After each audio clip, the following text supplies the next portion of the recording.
بسم اللہ الرحمن الرحیم۔ السلام علیکم۔ وہ اب بخشش چاہتی تھی، اسے غشی آنے لگی۔ گھوڑے کی رفتار سست ہو گئی تھی کہ وہ بمشکل چل رہا تھا اور اس کے ساتھ آندھی بھی تھمنے لگی تھی۔ لڑکی ہوش کھو بیٹھی تھی۔ سلطان ایوبی نے سرحد کے ساتھ ساتھ گشتی پہرے کا انتظام کر رکھا تھا۔ ان میں سے 3 دستوں کا ہیڈ کوارٹر سوڈان اور مصر کی سرحد سے 4-5 میل اندر کی طرف تھا۔ ہیڈ کوارٹر کے خیمے ایسی جگہ نصب کیے گئے تھے جہاں آندھیوں سے بچنے کی اوٹ تھی، مگر اس آندھی نے ان کے خیمے اکھاڑ پھینکے تھے۔ گھوڑوں اور اونٹوں کو سنبھالنا مشکل ہو گیا تھا۔ آندھی رکی تو سپاہی خیمے وغیرہ سنبھالنے میں مصروف ہو گئے۔ ان 3 دستوں کا کمانڈر ایک ترک احمد کمال تھا۔ وہ ایک خوبرو اور گورے رنگ کا تنومند مرد تھا۔ وہ بھی آندھی رکتے ہی باہر آ گیا اور ساز و سامان اور جانوروں کا جائزہ لے رہا تھا۔ فضا گرد سے صاف ہو گئی تھی۔ ایک سپاہی نے ایک طرف اشارہ کر کے اسے کہا، کماندار، وہ گھوڑا اور سوار ہمارا تو نہیں؟ ہم نے ابھی لڑکیوں کو فوج میں شامل نہیں کیا، احمد کمال نے جواب دیا۔ وہ لڑکی معلوم ہوتی ہے، بال بکھرے ہوئے صاف نظر آ رہے تھے۔ وہ اسی سپاہی کو ساتھ لے کر دوڑ پڑا۔ ایک گھوڑا سر نیچے کیے نہایت ہی آہستہ آہستہ آ رہا تھا۔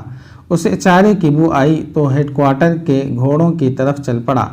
گھوڑے پر ایک لڑکی اس طرح سوار تھی کہ اس کے بازو گھوڑے کی گردن کے ادھر ادھر تھے اور لڑکی آگے کو اس طرح جھکی ہوئی تھی کہ اس کا سر گھوڑے کی گردن سے ذرا پیچھے تھا۔ لڑکی کے بال بکھر کر آگے آ گئے تھے۔ احمد کمال کے پہنچنے تک گھوڑا وہاں بندھے ہوئے گھوڑوں کے پاس جا کر ان کا چارہ کھانے لگا تھا۔ احمد کمال نے لڑکی کے پاؤں رکابوں سے نکالے اور اسے گھوڑے سے اتار کر بازوؤں پر اٹھا لیا۔ سپاہی سے کہا، زندہ ہے، فرنگی معلوم ہوتی ہے، اس کے گھوڑے کو پانی پلاؤ۔ وہ لڑکی کو اپنے خیمے میں لے گیا۔ لڑکی کے بال ریت سے اٹے ہوئے تھے۔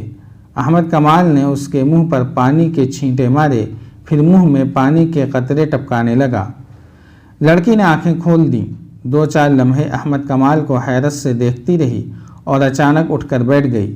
احمد کمال کا رنگ گورا دیکھ کر اس نے انگریزی میں پوچھا، میں فلسطین میں ہوں؟ احمد کمال نے سر ہلا کر اسے سمجھانا چاہا کہ میں یہ زبان نہیں سمجھتا۔ لڑکی نے عربی زبان میں پوچھا، تم کون ہو؟ میں کہاں ہوں؟ میں اسلامی فوج کا معمولی سا کماندار ہوں، احمد کمال نے جواب دیا۔ اور تم مصر میں ہو؟ لڑکی کی آنکھیں ابل پڑیں اور وہ اس قدر گھبرائی جیسے پھر بے ہوش ہو جائے گی۔ احمد کمال نے کہا، ڈرو نہیں، سنبھالو اپنے آپ کو۔ اس نے اس کے سر پر شفقت سے ہاتھ پھیرا اور کہا، میں جان گیا ہوں کہ تم فرنگی ہو، میری مہمان ہو، ڈرنے کی کوئی وجہ نہیں۔ اس نے ایک سپاہی کو بلایا اور لڑکی کے لیے پانی اور کھانا منگوایا۔ لڑکی نے لپک کر پانی کا پیالہ اٹھا لیا اور منہ سے لگا کر بے صبری سے پینے لگی۔ احمد کمال نے پیالہ اس کے ہونٹوں سے ہٹا کر کہا، آہستہ، پہلے کھانا کھا لو، پانی بعد میں پینا۔